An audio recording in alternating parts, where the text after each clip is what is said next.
Love മാരേജുകളാണ് ഏറ്റവും കൂടുതൽ ഡിവോഴ്സിലേക്ക് നീങ്ങുന്നതായിട്ട് കാണുന്നത്.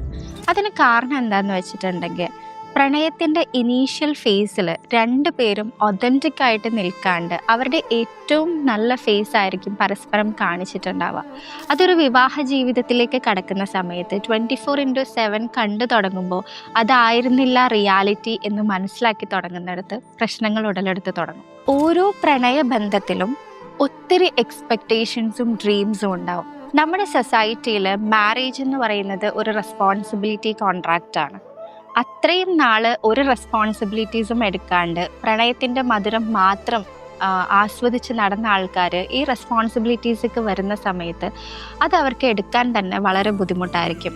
പ്രണയിച്ച് നടന്നിരുന്ന സമയത്ത് ചിലപ്പോൾ അവർക്ക് ഇമോഷണൽ മെച്യൂരിറ്റി ഒന്നും ഉണ്ടായിട്ടുണ്ടാവില്ല. പക്ഷേ ഒരു ലൈഫ് ആവുമ്പോൾ അങ്ങനെയല്ല ഉണ്ടാവേണ്ടത്. അത്തരം പ്രശ്നങ്ങളും പിന്നീട് ഒരു ഡിവോഴ്സിലേക്ക് നീങ്ങാനുള്ള കാരണങ്ങളാവാറുണ്ട്.